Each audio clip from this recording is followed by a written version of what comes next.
Instagram Music exclusive. I grew up like a savage.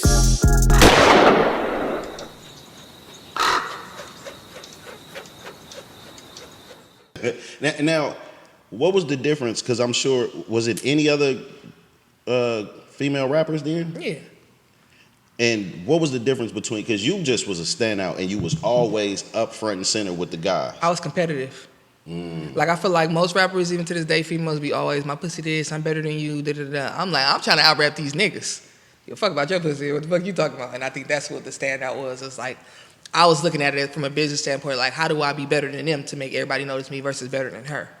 A lot of girls be looking at it the wrong way. It was always a line, too, with, like, where the culture was, and over that line was, like, the hyphy movement, right? We all lived what was just a hyphy life, right? So that's like, oh, that nigga hyphy, he's dangerous, though. Yeah. Like, he's not walking in here dancing like a jigaboo or something. Like, this nigga is somebody. So you living in that era, but as I listened to your music, you was aggressive, walked right up to that line, but you wasn't never hyphy. Nah.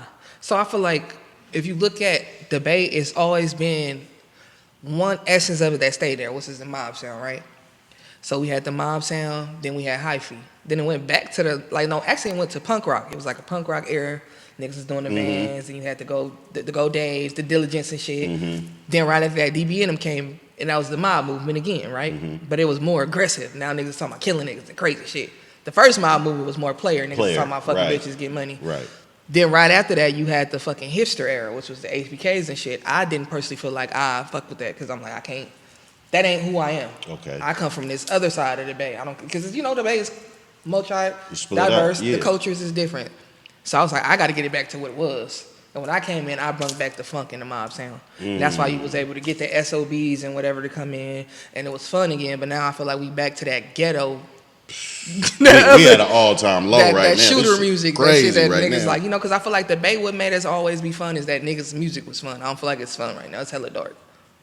It shows in the culture. Niggas is bipping and negative. It's just the music gonna show in the culture. And we never had to be hyper violent in the music, because where we live is violent. It's not nothing we praise. It's just violent as fuck. Yeah. So talking about it in music was kind of goofy. Nigga, like, I mean, in that manner, the way niggas doing it now. You know what I'm saying? But it's always a reset. Like, so I feel like Leary is kind of like a inception of what the fuck is to come. Because that sound is the core essential sound of what the fuck the Bay Can't is. get away from it. Yeah, so it's like the player shit, the bounce, and then, you feel me? Now it's going to be somebody who come in who's a little bit more smooth and a little bit more up-tempo, and that's going to be the new sound in my personal opinion. I agree. Because I feel like that other shit niggas is doing, that the Stockton people were doing, all the killer music, it only take you so far. Yeah, that's real. And I feel like with the power of social media, people perceive it like, oh, you big, but it's like, I'm a nigga that move around. I'm not finna hear that in Atlanta. They don't want to hear that. Exactly. Like, motherfuckers is having fun and living. Yeah, them niggas is living. So, but how do you feel? Because when with the hyphy movement, my definition of the movement part, it was just all inclusive, right? The culture was, no offense to no other city, the culture was Oakland, right? Anybody would say that it's the Mecca, right? You come get the culture. There's not a city that we go to ride down they strip, or there was no city we went to go to their side show, or we might hit a party or function somewhere else, but the culture was here, right? So I felt like the hyphy movement made it all inclusive. Right. So in my mind, the Bay has boroughs like New York. No, facts. You over here, the city, Richmond, EPA, you know, and then every niggas is different. Like, it ain't the same type. They got their own. Everybody is a trickle watered down version of what they see here. Right. So it's their own interpretation of what they perceive Oakland as. Right. And that ain't no offense to nobody. It's niggas just, know that, though. They'll tell you. There ain't no shade. Niggas will tell you, like, yeah, nah, my cousin is from Oakland. Or a nigga lie, be like, I'm from Oakland, but they really from there. It's just normal. It's normal. What was the first song recorded on Good Night in the Ghetto? For Good Night in the Ghetto? I mean, technically, it would be Out the Bottle, right? It was Out the Bottle. Because it was out already. Yeah, Out the Bottle and How Does It Feel would be the first two songs. And I'm going to be honest with you. I doubted you. When I heard them songs, I said, it's some old nigga that got the sauce, that got the funk, that put it on her. It was no way in hell you created this thing in my mind. I'm telling you, that's how good that project is. Niggas will tell you, Stretch, Big Rich, all these niggas, I tell them it's Good Night in the Ghetto, and it's 3 Times. Which 3 Times album I'm thinking? Stacking Chips. That's my shit too. So it's Stacking Chips and it's Good Night in the Ghetto. That is the you got to beat that in my mind when you're trying to make a record. Now we got classics from Short and 40. I'm talking about this modern shit, this new wave, right? So Stacking Chips was way before you, but you had that shit. Yeah. Like I've never in my life heard no shit like that coming from somebody so young and a woman. Yeah. Ever.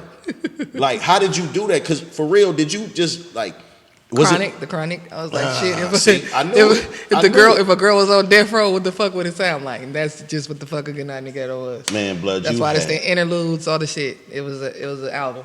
That shit was perfect. Yeah. That shit was perfect. And so, which leads me to ask you this. You had the skits. You had all of this shit set up. I mean, from the phone call. It's like I'm living a day in the life of you. I'm with you. I'm in the car. I see everything that's going on. And something that was beautiful, and I don't know what happened. Maybe you can explain. Who was the Hyphy Hoochies? So them was like my play sisters. So what happened was, at that time, like we young, obviously I'm dating niggas. Then I started liking a female. I didn't really know what the fuck was this or whatever. The other two homegirls was like, shit, fuck it, we around. So we put a name to it. Nobody could peep what the fuck was going on if it was a movement. So y'all looking at it like, oh, these is the homegirls, but one of them was really my, you feel me, the whole time. So it was like, that's what all of it was. And the motherfuckers was trying to sign them, trying to figure out what they do. I'm like, nothing. They're just I was trying to figure out here. what they do. But just see the way that you, like, by the way, I believe that you're going to be a huge executive also. Yeah. Like one day, because you see how you just said that? Like, I'm living, and my personal life is it's in front of y'all, but it's not broadcast. Yeah. Like I'm doing my shit. Yeah. You don't know what's going on. It's the click. Yeah. You know what I'm saying? That's so raw to me, because first of all, it keep motherfuckers out your business. Yeah. You know what I'm saying? It's even to this day. Like, you don't know if I'm dating a nigga, bitch. You don't know. I just don't feel like that's your business. But I come from a different type of era, right? You know, I'm strategically trained by the 90s. So if you look at everything, like, nowadays they trying to make everything you do everybody business. It's a way you can do that without telling them nothing. And people do it. You can control it. The biggest niggas got a lot of mystery behind it. Yeah, you gotta have some mystique. If you tell people everything, then what is it to learn? Yeah, like we don't know everything about Kendrick, which was part of his superpower in this battle. You know what I'm saying? Like, what you gonna really say? Like, niggas don't really know nothing. But see, that's the gift and the curse of why nobody's a superstar in my era, in my personal opinion. In the last 10, 15 years, the last star that I see we really broke was Travis Scott. Like, who's the next rap sensation since then? It ain't one. Like, we get these niggas, they have phases, they have records, they be here for like 2-3 years. I feel like the Baby was close, but then he did the fuck shit. Yeah. That was the next nigga that we would have had, because he was very reminiscent to like Nelly to me. So I feel like he was gonna go the whole way. I think he still can go the whole way, but his ego gotta get out of the way. He gotta apologize. Maybe sign a bitch. Maybe an LGBTQ bitch or nigga. You know what I'm saying? You gotta rectify that with the people. But other than that, that's the last. He had the creativity of a Ludacris or a Busta Rhymes. Yeah. You know what I'm saying? So yeah, you're right. He was on his way. Yeah. When Good Night in the Ghetto hit the streets, first of all, I didn't take it out. That's all I was listening to, and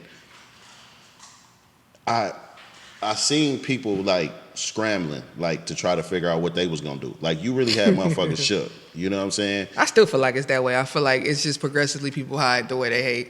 Cause you know what it was? I was on that deal, I got stuck, and then now they see me moving again, and they be like, I hope this bitch don't get one. But it's nothing you can do. Wow. Y'all couldn't stop me the first time, so imagine me now, I'm free. It's no checklist. Right. It's no label saying no, this can't go. Yeah. It's only me. The label's gonna have to call me and be like, hey, we got $10 million, can we promote this record? So with that being said, a nigga can't stop me from going to where the fuck I'm supposed to be.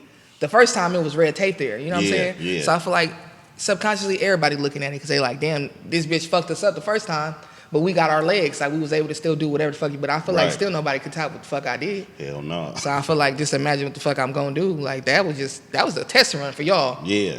And I be giving niggas grace. I've been kind of like coasting. I ain't really be putting out music, but this year, it's up. We ain't playing with these niggas. Man, how does it feel? Listen, I know you say you thought you looked greasy and shit in the video. I hate that video. I thought that was intentional. I swear. I hate that shit. But I feel like those imperfections is what make you a star. People want to see you in your rawest form. Because when a nigga look at me now, it's like, she came a long way. But it's like, no, actually it was a whole nother video where I actually look good. Right. This motherfucker was the second take of that video because the first one was trash. So y'all looking at it like, oh, she came a long way. Like, no, bitch, I was still fly the whole video. Nigga had on 6 different outfit changes, nigga. I was just a little greasy, so how can you say I came home awake? Nigga, ain't nothing changed. I look like I just got out the video set right now, nigga. That shit was hard. I don't give a fuck. Like, I liked everything about it. I liked the champagne. I liked the Nintendo 64. I felt like the song matched the what aesthetic. we were supposed to be looking at. Exactly. You know what I'm saying? But I was greasy than a motherfucker. Was that Rita Party Shine? Yeah, that's my little cousin. Yeah. Shout out him. And that I still to this day, like I don't know if the music was so good that I didn't give a fuck, but I thought everything was intentional. That shit, I was like, nigga, you like a greasy Jamaican, cuz. But I was like, I spent so much money. You gotta remember, at that time, I'm not rich, so it's like, shit, you done spent all this money and investing in shit. You got World Star set up, all this shit. You gotta put it out. There's nothing you could do. So yeah. I'm glad I did. I'm glad that I did. I trusted my intuition because I really faithfully believed in that record. I knew it was gonna change my life. NPR, I premeditated all that shit. NPR, Pitchfork, Complex, like Fader. I love what Complex did for you, and I was at that show at New Parish. That was like your welcome home, right? That was my first show. Your homecoming. Yeah. Beautiful. Yeah. I mean, I'm talking about like amazing. Like you did not disappoint, and that shit was like I saw you sucking it all in. I got it in one of my phones somewhere, one of my old phones. Like I recorded the whole shit. I don't think none of us even realized. Like it took me like 2 years to realize that shit because my brother was dying. So it's like we didn't really even understand what the fuck was going on. Like we showing up to this shit and we get it, but we don't get like how big. To this day, I still don't even think I'm fucking famous because it's like my inception to fame was pain. So it's like it don't even correlate to me. I just feel like a normal person still. And rest in peace to your brother, Cocaine James. Yeah. We saw you live through that journey. Yeah. We saw it documented. We actually saw him sick. Yeah. And we saw you with his daughter and, what you planned on doing and being that real sister. You know what I'm saying? How was that? Because young, like, we're not used to people getting sick. You know what I'm saying? And it's still hard. Like, you still, like, try to reason with it. It's been almost 10 years and I still don't really understand. Like, but I do understand. Like, it's like God had to put somebody there to protect you because what the fuck you was finna go through. So that's how I kind of try to reason with it. If you look at a lot of celebrities' careers, a lot of people lose somebody very close to them right before their inception into the business. And I feel like that's why. It's like your ancestors' own little funny way of protecting you. Yeah. That's it, that's all. Yeah, but that was, rest in peace to him, and unfortunately lost his life young. But at the same time, we from Oakland, so it's sad to say, but nobody killed him.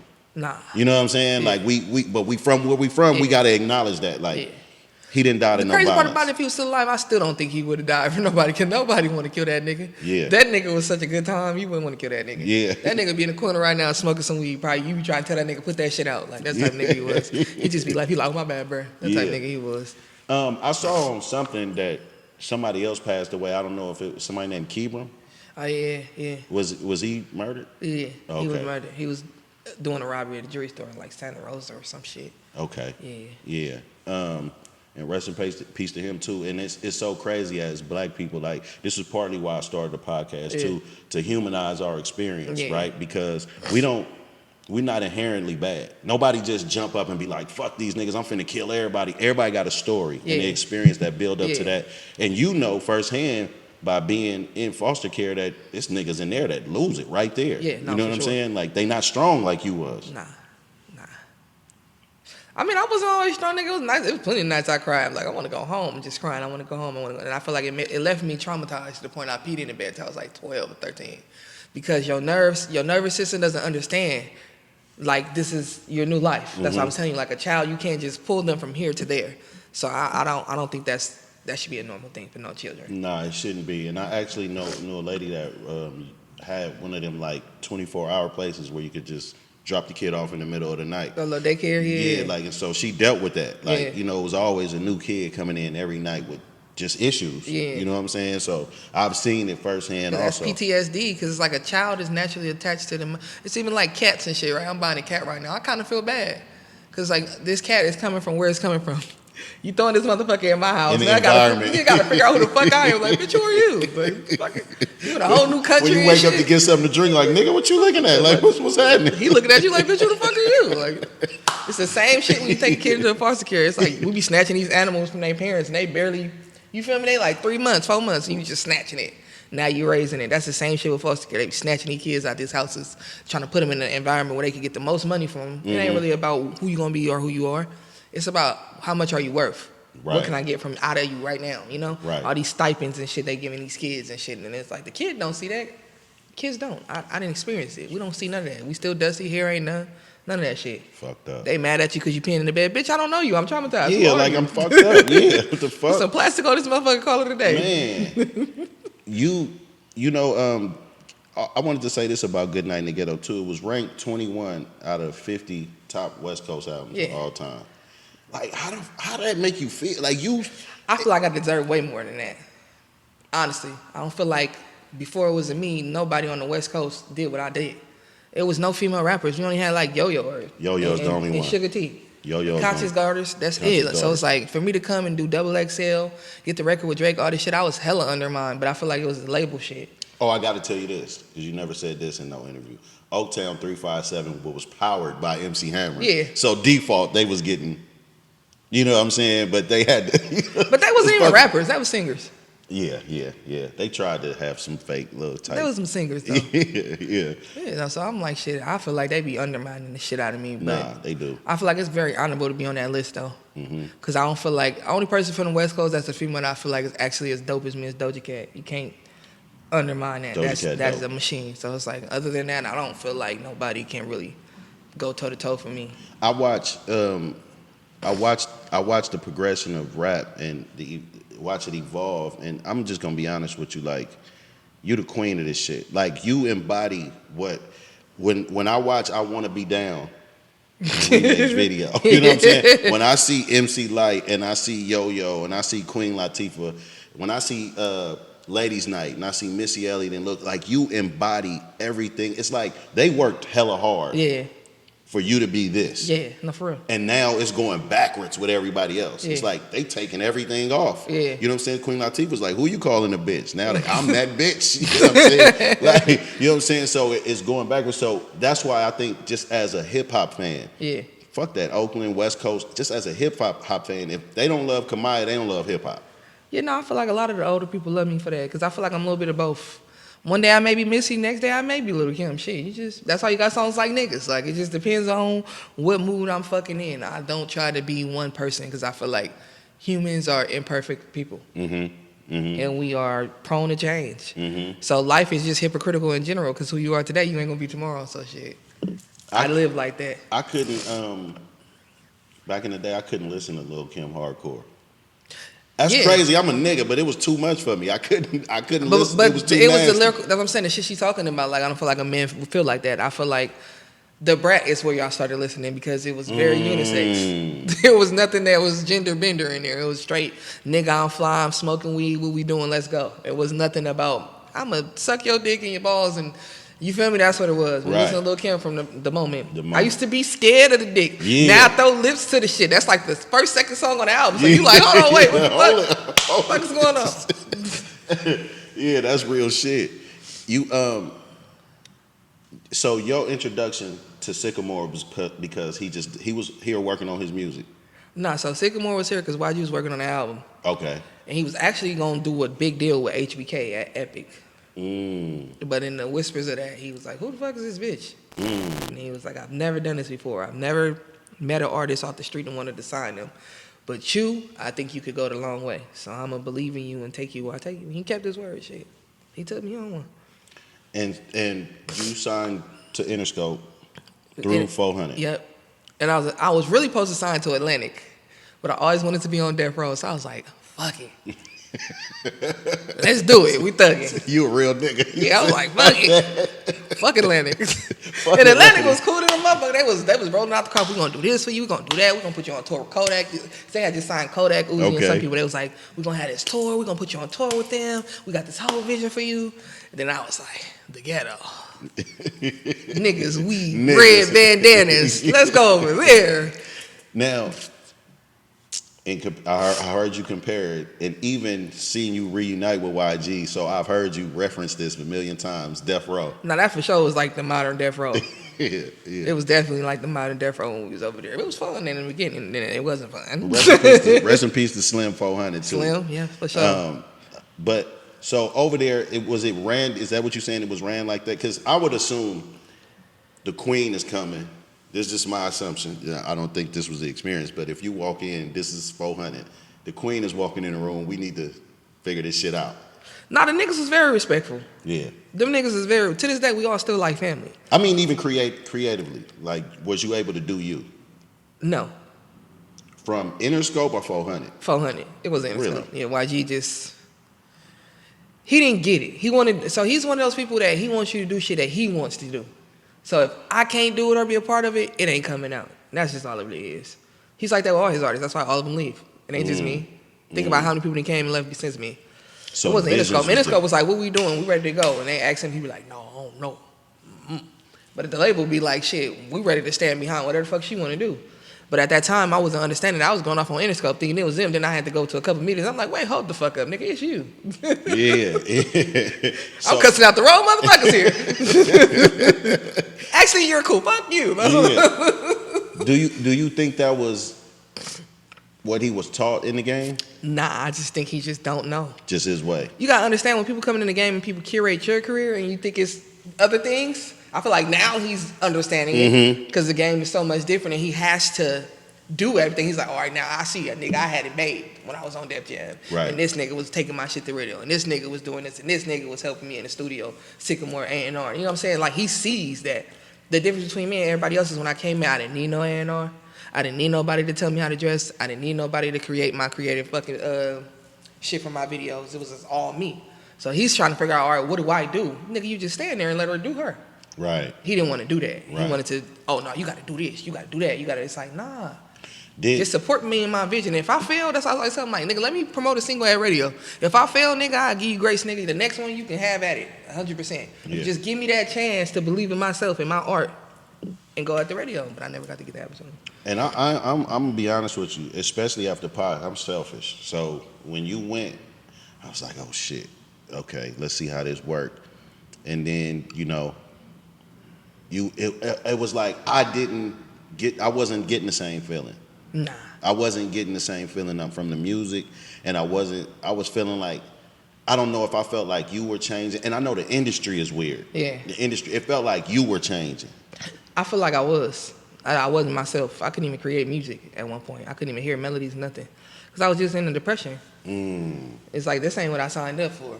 I can't even put out nothing. I can't do me. You got to understand, I was on Interscope for like 4 or 5 years, and I put out like 3 or 4 songs. That's fucking terrible. And it ain't me, because shit, you see me now, I could drop a song at a drop of a dime. I could drop a whole album, and it wasn't me. It was just... Was Build You Up one of them? I'm going to be honest, too. I read your mind when you did Build You Up. Not the song, the video. Yeah.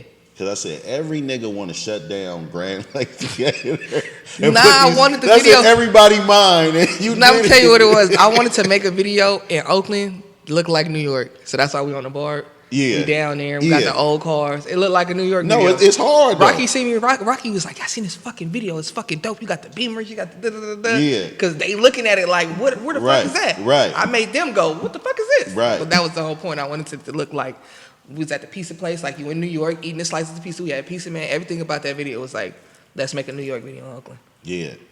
I heard you publicly call Ferg handsome, too. I don't know what that was about. I was like, damn, y'all. You know what's crazy? It was that, but they became like, at one point in time, I really loved Ferg. He was very sweet. He was a very nice guy. Yeah. Yeah, nah, it was like family. Like, I really wanted to, like, make a lot of music with ASAP Mob. I feel like we have a lot of the reminiscences of the same shit, and the essence is in our core. You're right, too. And that's why I think I like the ASAP Mob album, because the album was very retro. Like, you know, they like style, everything they do is just fly shit. Yeah. And I feel like that's what we connected at. They see.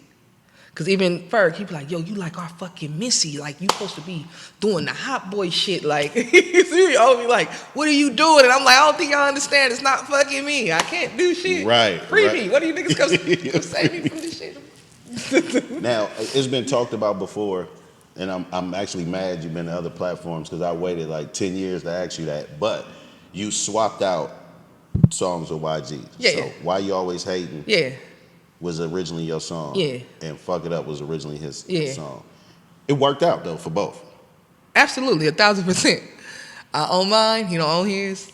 It's just like, Yeah. one's still big, one's like, Yeah. Drake's there, but I Right. feel like culturally, I could be 50 years old, fuck it up, probably still gonna be in a club over here. It just, I was still a nigga right here in Oakland, like, that's Kamaiyah's song though, Yeah, right? Like, yeah, because a nah. nigga think Drake got on it, like Drake added to song. No, Nah. that's Kamaiyah's song, right? Nah, that's not how that went. That song wasn't even supposed to see the light of day. I didn't like it. Yeah. It was one of the ones I did 9 or 10 songs in one night. That was the last one. That's why I sound like that. I was like, can I go home now? Sycamore like, hell yeah. Bitch, you done do all this goddamn music. You Right. don't got to do shit else, bitch. We believe. Like, that's what Right.